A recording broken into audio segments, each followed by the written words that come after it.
de Jesús sacramentado por nosotros. Y aún se preguntaron si tener conciencia de que allí estaba Jesús, porque él quería era que el Padre lo tocara. El Señor lo sanó. Eso hace el Señor. Y el otro caso que quería contarles, me ocurrió con una muchacha. Estábamos en un evento y la muchacha tenía problemas de estreñimiento, problemas sanguíneos, las piernas se le hinchaban. Y estando allí la muchacha, las piernas se le hinchaban, pero de sobremanera que no podían ni caminar. Y no sabíamos qué hacer. Pero teníamos el Santísimo, dentro del retiro el Padre nos los había permitido. Y en ese momento pensamos, pero si aquí está el Señor, si el Señor no actúa, nadie más puede hacerlo. Y tomamos la muchacha en brazos y la llevamos, la colocamos frente al Santísimo. Y le dijimos, Señor, tenemos un problema. Aquí no hay médico. Aquí ni siquiera tenemos un carro para trasladar a esta muchacha. Y tú conoces la condición que ella tiene. Nosotros estamos creyendo en ti porque tú estás vivo, es tu promesa. Tú decidiste, Señor, quedarte con nosotros hasta el final de los tiempos. Y le dimos gracias al Señor. ¿Saben qué? Cerramos los ojos, oramos un poquito. Cuando abrimos los ojos, las piernas estaban deshinchadas completamente. Fue a San Cristóbal, la vio el médico y no le encontró absolutamente nada. ¿Quién la sanó? Jesús sacramentado. Jesús el Señor. Que vean el privilegio que tienen ustedes, que están siempre frente al Santísimo Sacramento, que están frente a Jesús. Dice el profeta Zacarías que en Jesús hay rayos que traen salud. Hay rayos que traen salud. Muchas veces no tenemos conciencia realmente de que el Señor está aquí presente. No tenemos la conciencia de que Jesús está vivo, que está presente, que está allí. Y ahora vean lo siguiente, en el libro del Génesis, en el capítulo 29,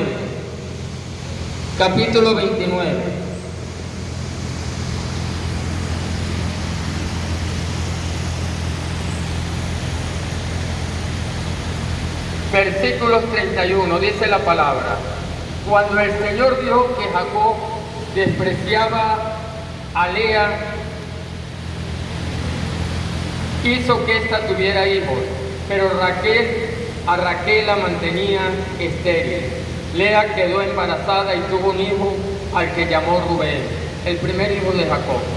¿Por qué estamos leyendo este capítulo del libro de Génesis? Por una sencilla razón. Estamos hablando de Lea, una de las concubinas de Jacob. Pero recuerdan ustedes que Jacob tuvo ¿cuántos hijos? Tuvo 12 hijos. Y yo no sé si ustedes recuerdan que cuando el Señor hace la repartición de las tierras, le da a cada uno en heredad una parte de tierra a uno de los hijos que formaban una de las tribus, que era Leví. A él le dijo: a ti no se te van a dar tierra, porque la única heredad que tú vas a tener soy yo. ¿Y saben qué hace a Leví? De allí viene el Levítico, la ley, pero de allí también viene el orden sacerdotal. ¿Y qué hizo Leví? Leví era el responsable de resguardar el tabernáculo. Ellos eran los responsables de hacer los sacrificios frente al pecado del pueblo. Nadie más lo hacía. Y es sorprendente cuando uno estudia el libro de Levítico, porque dice que estos hombres que estaban responsables del tabernáculo eran hombres consagrados al Señor. Mira esto, qué tremendo, consagrados. ¿Y saben más, algo más? Los utensilios que ellos utilizaban, hasta los instrumentos musicales, estaban consagrados al Señor y no salían del tabernáculo santo. Imagínense eso. Cuando uno se pone a ver esto, nos damos cuenta que nosotros, ustedes que son los consagrados, porque cuando ustedes deciden formar parte de la cofradía, ustedes se están ni más ni menos que consagrando para servir al Señor. Y a veces no tenemos conciencia, que en el momento que yo entro al tabernáculo santo, desde ese mismo instante allí está la gloria del Señor. Por eso le dice el Señor a Moisés: oye, descálzate, que este lugar es santo, es santo. Ustedes están consagrados al Señor. ¿Consagrados para qué? Es lo más, por eso les decía que el corazón de la iglesia son ustedes, los cofrades, porque ustedes son los hombres y mujeres consagrados al servicio del Señor, ni más ni menos, servicio del Señor. Yo pienso, y a lo mejor el Padre me va a regañar ahora, pero voy a decirlo. Yo siempre he pensado que el servicio del altar tienen que cumplirlo son los cofrades, porque son los consagrados, son los que tienen esa gracia y esa potestad de tomar los sagrados, los utensilios para ayudar al sacerdote. Porque ustedes cuando hacen ese juramento de consagración como cofrades, están en ese momento como los levíticos, diciéndole al Señor, ahora Señor somos posesión tuya para tu servicio. Son consagrados, ustedes no son cualquier cosa dentro de la iglesia, sino los consagrados al servicio del Señor. Pero precisamente ustedes están consagrados para servir a ¿quién? A Jesús sacramentado. A mí al principio me costaba un poco entender esto. Cuando yo leí el capítulo 28 del Evangelio de San Mateo y el capítulo 16 del Evangelio de San Marcos, había una palabra, una expresión del Evangelio que me hacía mucho ruido. Dice en el Evangelio que Jesús, cuando habla a sus discípulos, les dice, hay signos y señales que los van a acompañar cuando ustedes proclamen la palabra, pero yo me comprometo con ustedes de estar con ustedes hasta el final de los tiempos. ¿Por qué me hace ruido esta palabra? Yo decía, pero ya va, cuando yo me iba a Hechos de los Apóstoles, capítulo 1, dice la palabra que el Señor llevó a sus discípulos después de la resurrección, y allí en el cerro delante de ellos fue llevado al cielo, subió a los cielos, decía el apóstol Pedro, y allí fue sentado a la diestra del Padre. Esto a mí me costaba entenderlo, yo no sé a ustedes, pero yo decía, ya va, ¿cómo el Señor, que no miente, promete en el capítulo 28 del Evangelio de Mateo que se va a quedar con nosotros hasta el final de los tiempos? Y en Hechos 1 dice que el Señor ascendió al cielo, que subió al cielo y que está ahora a la diestra de Dios Padre. Yo decía, Jesús no es mentiroso, porque Él no es hombre para mentir. Pero ¿qué pasó allí? Y un día logré entender esto. Cumplió su palabra, porque ¿qué hizo el Señor? Se quedó con nosotros hasta el final de los tiempos, allí en un pedacito de pan. Esto es hermoso. Esto es hermoso porque Jesús, con todo su poder, con toda su divinidad, el mismo Jesús de aquel tiempo se ha quedado con nosotros en un pedacito de pan. Qué privilegio tenemos los católicos, ¿verdad? Qué privilegio de que Jesús se haya quedado con nosotros. Y vean que ninguna otra denominación, iglesia, tiene esto. Jesús se ha quedado con nosotros, está con nosotros. El mismo Jesús que sanó, que liberó, el mismo Jesús que proclamó con tanta autoridad, sigue estando con nosotros allí en el sagrario. Se quedó, cumplió su palabra. Pero ahora vean esto, hermanos. Vamos a entender un poco acerca de la historia de Jesús, de quién es Jesús, por qué Jesús, el Señor lo hace Mesías y Señor, y cuál debe ser la respuesta de nosotros frente a Jesús sacramentado, que se ha quedado con nosotros, como les decía hace un momento. Recuerden que Jesús lo vamos a celebrar dentro de una semana, al tercer día de su cruenta muerte, una muerte sumamente dolorosa. Fue resucitado. Pero resucitado ¿por quién? Dice la palabra, por el poder de Dios, y sentado a la diestra del Padre. Como dice Hechos 1. Cuando esto ocurre, los discípulos eran muy católicos. Cuando esto ocurre, ¿se acuerdan ustedes lo siguiente? Vean, ellos llamaban a Jesús Leví, maestro, y Jesús los llamaba a ellos discípulos, apóstoles. No pierdan de vista esto. Él los llamaba Leví, maestro, maestro al Señor, a Jesús, y Jesús los llamaba discípulos, apóstoles. No vamos a perder de vista esto. ¿Qué ocurre? Jesús estuvo con ellos. ¿Qué estuvo haciendo Jesús? Formándolos. Y vean que en esos hechos trascendentales Jesús tomó a líderes dentro de esa comunidad para que fueran testigos de hechos trascendentales que los iban a llevar a descubrir que Jesús es el Hijo de Dios. ¿Como cuál? Cuando el Señor se transfigura. Esa noche cruenta cuando el Señor va al cerro a orar porque ya se acercaba el momento de la expiación. ¿A quién escoge? Siempre dentro de ellos estaba ¿quién? Pedro, ¿verdad? Siempre. Pedro, su hermano, algunas, otras no, pero siempre estaba Pedro y Juan. Siempre estaban allí. Uno dice, oye, el papel de liderazgo que iban a tener después dentro de la iglesia. Pero hay algo que es trascendental dentro de esto. La transfiguración, los momentos sublimes del Señor, no lo hizo delante de los 12, sino delante de ese grupo escogido. Los momentos culmen del Señor en el sagrario no lo hace delante de toda la comunidad católica, sino delante de ustedes que son sus consagrados. Delante de ustedes. Lo que tenemos es que abrir los ojos de la fe para ver al Señor actuar, que es lo que nos falta, ¿verdad? Y es lo que vamos a descubrir en este día, buscar la manera de poder descubrir a Jesús en el sagrario.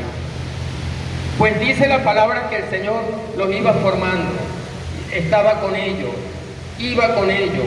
Ellos veían al Señor actuar, al Señor sanando.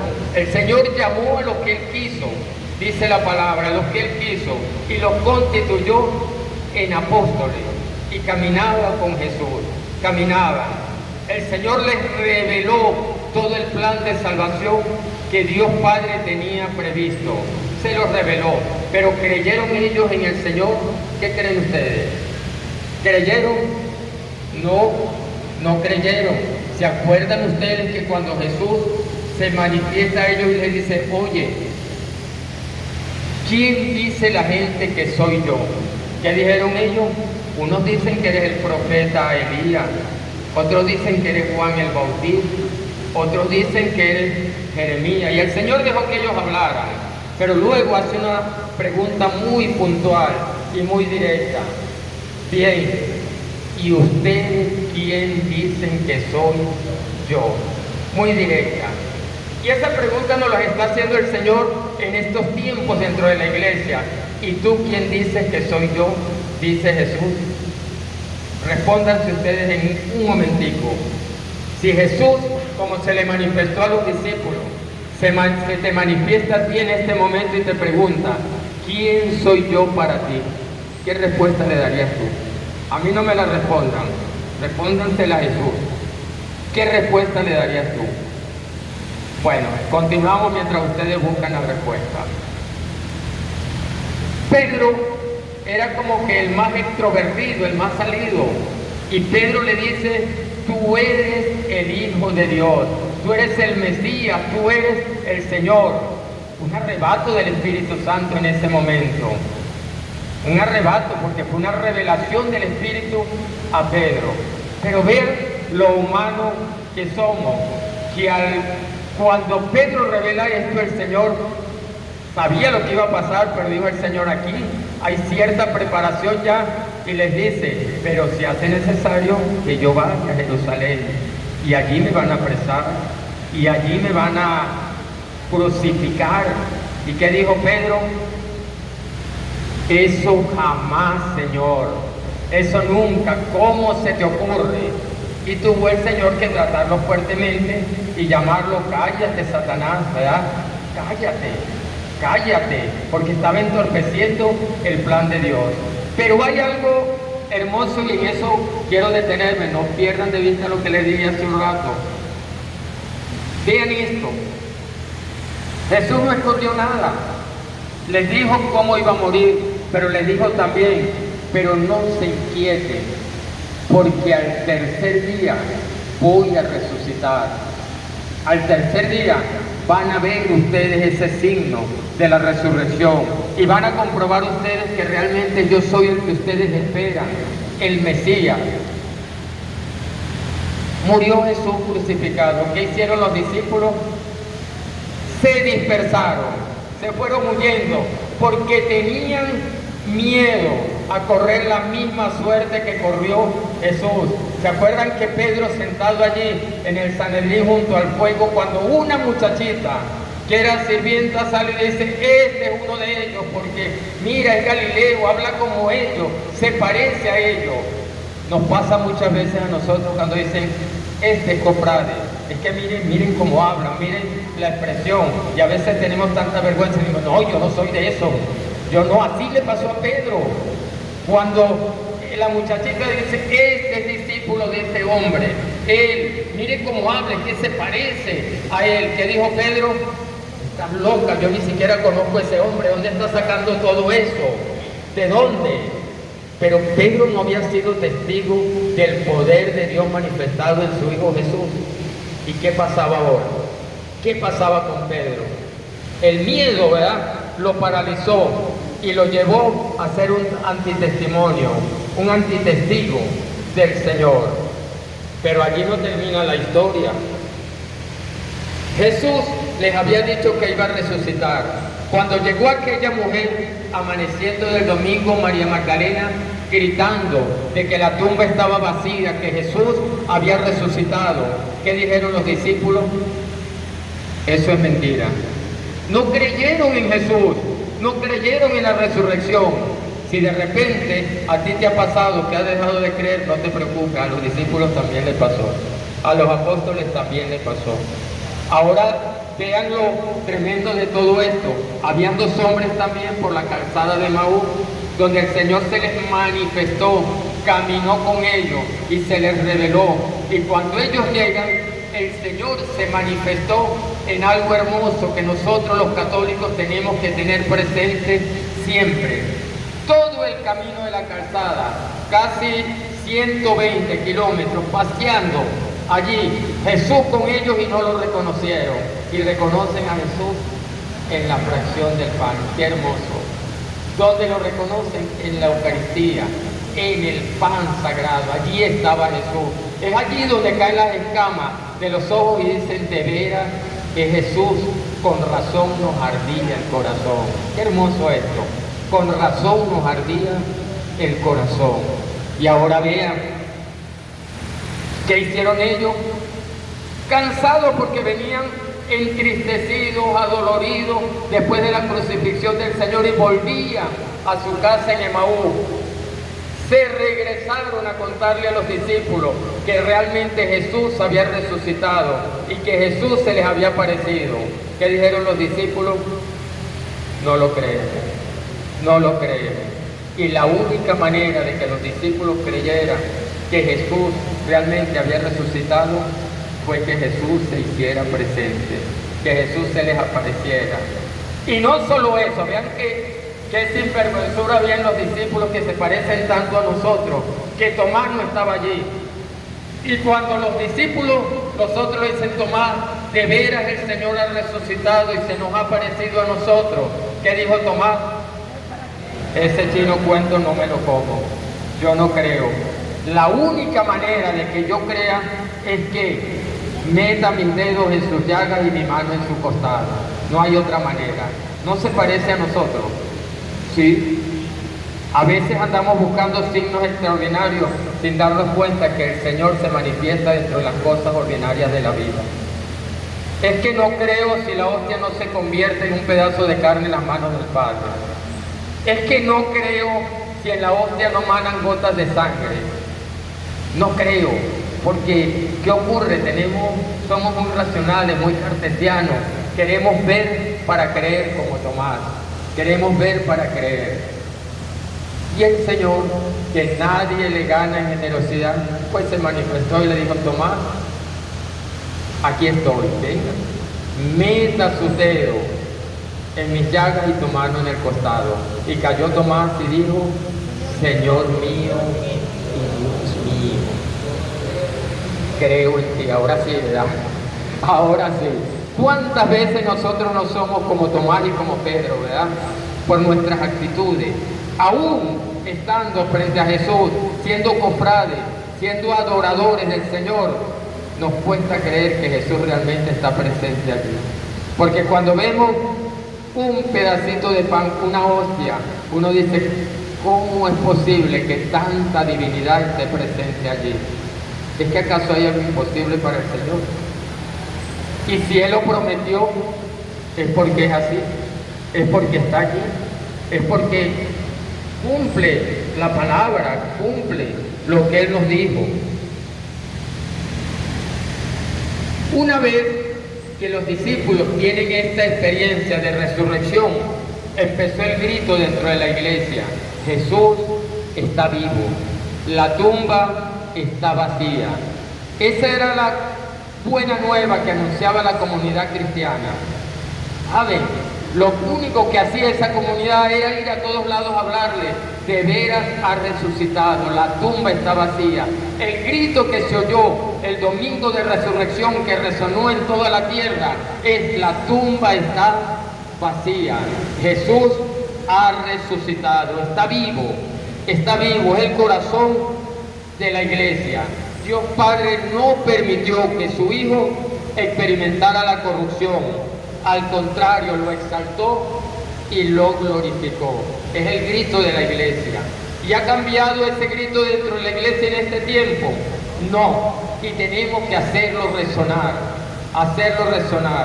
Nos decía el Padre que en el camino de nuestra iglesia a nivel de fieles ha ido disminuyendo drásticamente, porque hemos callado ese grito de victoria de que la tumba está vacía, de que Jesús ha resucitado. Que vean lo que dice Filipenses 2:9, una carta del apóstol San Pablo. Filipenses 2:9. A este Jesús que el Señor resucitó, que lo exaltó, que está sentado a la diestra del Padre, dice San Pablo, el apóstol San Pablo, en el libro de Filipenses, en la comunidad de los Filipos, en el capítulo 2, versículo 9, y le dio el nombre sobre todo nombre. Le dio el nombre sobre todo nombre. Y en Mateo, en el capítulo 28, versículo 13, le concedió todo el poder en el cielo y la tierra. ¿Quién? Dios Padre. ¿A quién? A su Hijo Jesús. Y aquí, hermanos queridos, empezó el gran problema. Cuando Pedro, después de Pentecostés, se levanta y anuncia el querigma, aquella proclamación de la buena nueva, dice la palabra que se convirtieron 3.000 personas. ¿Y cuál fue el mensaje de Pedro? Yo lo voy a resumir en una expresión. Dijo el apóstol Pedro: sepa pues ciertamente toda la casa de Israel que este Jesús, a quien ustedes crucificaron, Dios lo ha hecho Señor y Cristo. Dios lo ha hecho Señor y Cristo. Y aquí empezó el problema para los discípulos. ¿Por qué empieza el problema para los discípulos? ¿Se acuerdan ustedes que al principio les decía? Ellos llamaban a Jesús Maestro, ¿verdad? Maestro. Y Jesús los llamaba discípulos apóstoles. Y aquí cambió el lenguaje. Cuando tienen esa experiencia personal con Jesús, ya no lo llaman maestro, ahora lo llaman Señor. Señor. Ya no lo llaman maestro. Ya no es maestro, ya no es rabí, ahora es Señor.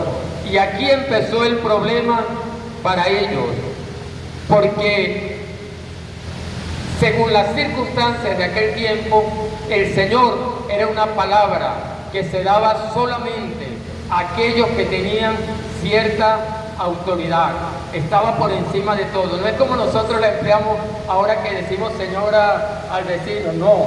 En aquel tiempo esta era una palabra escogida para ciertas personas. Y recuerden ustedes que el pueblo de Israel estaba sometido bajo las garras del Imperio Romano. Ellos tenían que pagar impuestos y los romanos los tenían dominados. Y el saludo que se hacían ellos era: César es el Señor, porque era el que estaba por encima de todo. Cuando los discípulos tienen esa experiencia personal. Jesús es el Señor. Cuando venían y los saludaban en la calle, los encontraban, César es el Señor. ¿Qué decían ellos? No, no es César el Señor, Jesús es el Señor. Y empezó la persecución contra la iglesia.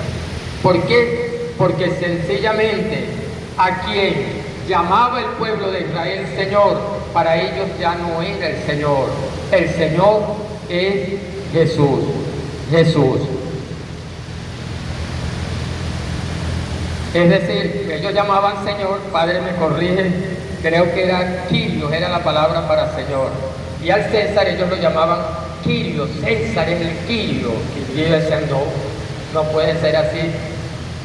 Jesús es el Señor, Jesús es Kyrio, es el Kyrio, es el Kyrio. Porque ellos hacían tipos hitlerianos, levantaban la mano y decían César es el Señor, un respeto. Pero para los discípulos ya no, porque el Señor es Jesús. Dios permita que nosotros los cristianos, los católicos de este tiempo, tengamos esa gracia que tuvieron los discípulos de reconocer que no hay otro Señor sino Jesús. No hay otro Señor sino Jesús. Por eso dice también el apóstol Pablo que ante el nombre de Jesús se dobla toda rodilla en el cielo, la tierra, en los abismos, y que no hay otra autoridad dada sino al nombre de Jesús, a Jesús el Señor. Y eso era lo que proclamaban los discípulos, eso era lo que ellos anunciaban. Es decir, hermano, que la glorificación del Señor, el regalo que se da en Pentecostés del Espíritu Santo, sana a los discípulos del miedo y los convierte en hombres valientes. Ese Pedro que negó al Señor no cayó preso una cantidad de veces. ¿Por qué caía Pedro preso? Por anunciar que Jesús es el Señor. Ya no había miedo, ya no había miedo de proclamar, ya no había miedo de anunciar. Cristo está a la puerta, dice el libro del Apocalipsis en el capítulo 3. Él quiere entrar en nuestras vidas, permanentemente está tocando la puerta de nuestro corazón, permanentemente. Él puede entrar en nuestro corazón si quiere, pero Él nos dio con libertad. Y somos nosotros los que decidimos si le permitimos entrar o no. Yo pienso que el amor de la puerta no está por fuera, sino por dentro. Y solo yo puedo permitirle la entrada de Dios. Pero Él quiere quedarse con nosotros. Él quiere transformar nuestra historia. Él quiere hacerlo. Eso es lo que Él ha querido en todo tiempo. En Hechos 2:36 dice la palabra: sepan con certeza toda la casa de Israel que Dios ha constituido Señor y Cristo a Jesús. No olviden esto. Señor, en el título les decía que se da a los demás envergaduras. ¿Saben qué significa Señor? Dueño absoluto de todo. Dueño absoluto de todo. Del universo, del presente, del futuro. Queridos y apreciados hermanos, les saluda a su amigo servidor el Padre Maro Zambrano. Estamos en la parroquia Santo Domingo de Guzmán de Pedraza, Ciudad Bolivia. Estamos compartiendo con todos nuestros hermanos confrades diocesanos en este retiro tan maravilloso, en este retiro de Cuaresma. Doy gracias a Dios y a la Santísima Virgen por su infinita bondad, por su infinita misericordia. Él nos permite vivir esta maravillosa experiencia de fe, esta experiencia como iglesia, esta experiencia de amor. ¡Qué hermoso! Yo doy gracias a Dios por la vida de mi hermano Orlando Orellana, que nos está predicando este retiro, y por todos los hermanos que han venido de distintas partes del estado Barinas. Clamo al Dios de la misericordia para que cada día nos convirtamos en verdaderos adoradores del Padre en espíritu y en verdad, para que cada día nuestro corazón esté unido a Jesucristo, nuestro corazón arda, como dice la palabra de Dios con respecto a los discípulos de Maús. Reconocieron al Señor al partir el pan, sus corazones ardía su corazón.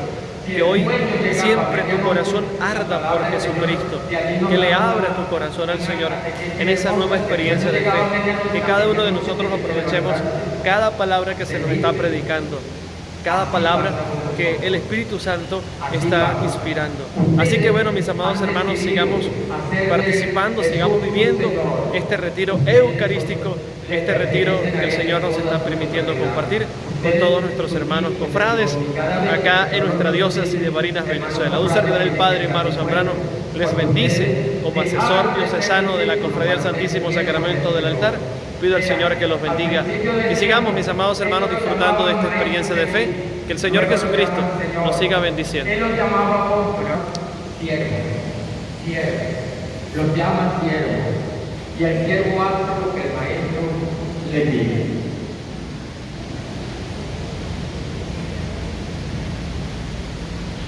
Todo está sometido bajo su señorío, jueces vivos y muertos. Dice Hechos 10:42. Todo está sometido bajo su señorío. Es el Señor que lleva la vida, dice Hechos 3:15. Es el Mesías anunciado por los profetas, Hechos 5:18. Por otro lado, el versículo 5 que veíamos hace un rato, que en el Antiguo Testamento era reservado exclusivamente para Dios. Al ser aplicado a Jesús, afirmamos de una manera eminente el carácter divino de Jesús. Jesús es Dios, es el Señor. Pero vean ahora, hermanos, algo hermoso dentro de todo esto. Nosotros llamamos a Jesús como el Señor, pero yo quiero que se vuelvan a hacer otra pregunta. Si Jesús, desde el punto de vista etimológico de la palabra, Señor, es el dueño absoluto de todo, y si tú te has consagrado a Él y le has dicho, tú eres mi Señor, yo te acepto como el Señor y Salvador de mi vida, pregúntate, ¿realmente tú le has entregado todo al Señor? ¿Realmente Jesús es el dueño absoluto de tu vida? ¿O habrá un cuartico donde guardaste una serie de cosas que no le has entregado al Señor? Pregúntate. Si hay algo todavía que tú no le has dado al Señor, si hay algo que todavía tú no le has entregado al Señor, pregúntate si hay algo todavía.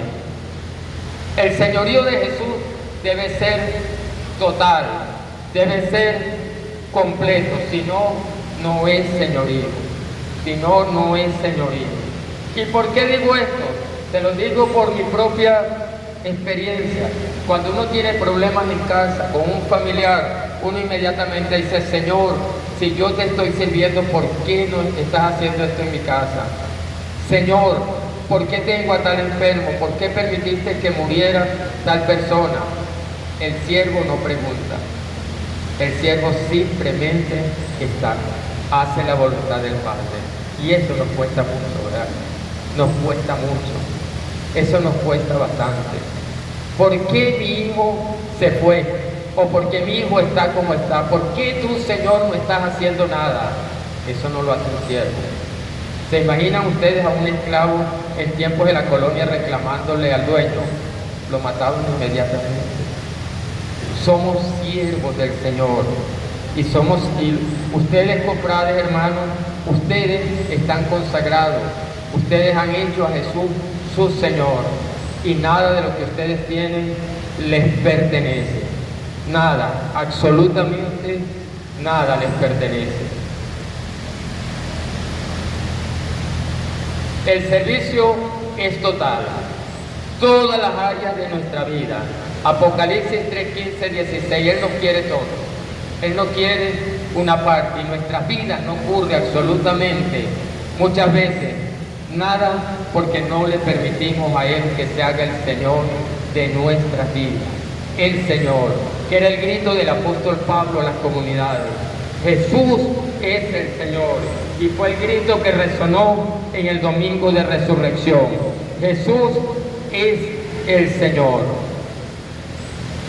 Y voy a darme a entender esto con un ejemplo clásico, las monarquías. Hay monarquías en Inglaterra, hay monarquías en España, en Bélgica, en Suecia, pero vamos a tomar el caso de la monarquía inglesa. En Inglaterra, la reina Isabel II en Inglaterra, ya murió, ¿verdad? La reina Isabel es una persona muy importante para los ingleses, muy importante, es clave, la respetan a esta reina.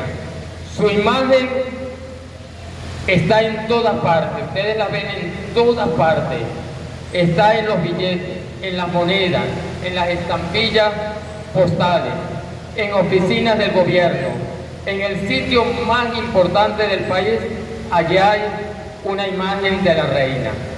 En el sitio más importante del Parlamento inglés está la imagen de la reina. La reina tenía un palacio con todos los lujos y las comodidades, ricas joyas, prestigio, fama. Su carruaje tirado por caballos blancos, de los mejores caballos. O sea, es una persona importante. Usted habla a los ingleses mal de la reina y va a tener un problema, porque para ellos es un emblema, es demasiado importante para ellos. Pero ¿saben una cosa? La autoridad suprema no la tiene la reina. La autoridad suprema la tiene ¿quién? El primer ministro y el parlamento.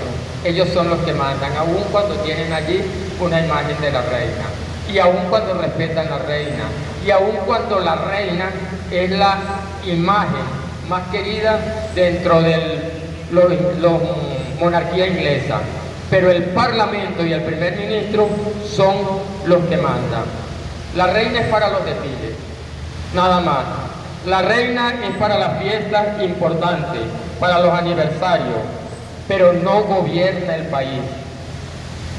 Ella ciertamente firma los tratados y las leyes, pero estos tratados y leyes son elaborados en el Parlamento, y quien toma la última decisión es el primer ministro. Ella simplemente la tienen para que firme, solamente, sea una figura decorativa. Hay muchos cristianos que trabajan como esta monarquía. ¿En qué sentido? Tenemos a Jesús en una imagen en nuestra casa, cargamos a Jesús en una imagen, en una crucecita guindando en nuestro pecho. Hablamos de Jesús, vamos a la celebración, salimos con el Santísimo Sacramento y hacemos la procesión, pero Jesús realmente no es el Señor de nuestra vida. O sea, tenemos a Jesús como una figura decorativa, y eso ocurre mucho dentro de nuestra iglesia, perdón Padre, por decir, no solamente los laicos, sino a veces hasta los mismos sacerdotes perdemos de vista que el corazón de la iglesia es Jesús sacramentado. Y hay precisamente una historiecita de un sacerdote, no era el Padre Maro, era otro sacerdote. Venía la fiesta de Minerva y estaban organizando todo. Llegaron los cofrades con sus mejores vestimentas, es lo indicado, es para el Señor. Y el Padre organizó todo, tenía allí la custodia y salen a la procesión, todos organizados, los músicos, todo muy bonito. Y se acercó el sacristán al Padre y le dijo: Padre, déjeme decirle algo. El Padre le dijo: no moleste, mire lo hermoso que va la procesión, este es un día especial, no venga a molestar en este momento. Y sigue, más adelante vuelve: Padre, pero no moleste, espere que terminemos. A la tercera: pero Padre, ya le dije, no moleste, espere que termine. Terminaron la procesión, llegaron, trajeron la custodia, y el Padre llama al muchacho y le dice: ¿cuál era la molestia que usted tenía? Le dijo: Padre, se le olvidó colocar la hostia consagrada en la custodia. ¿Y saben qué dijo el Padre? Siempre se me olvida un detallito. El detallito no era ni más ni menos que Jesús el Señor. ¿Cuántas veces a nosotros se nos olvida este detallito, verdad que sí? ¿Cuántas veces no nos acercamos al sagrario, casi por costumbre, y se nos olvida el detallito que allí está el Señor de señores y Rey de reyes. ¿Cuántas veces nos ocurre eso? ¿Cuántas veces nosotros nos vamos a la Eucaristía y se nos olvida que ese momento culme donde Jesús baja para hacerse uno con nosotros y nosotros estamos distraídos en otra cosa? Se nos olvida el detallito, ¿verdad que sí ocurre? Eso está ocurriendo, se nos olvida el detallito. ¿Por qué ocurre eso? Porque estamos como las monarquías. Jesús es simplemente una figura emblemática, pero no es el Señor, no es nuestro Señor.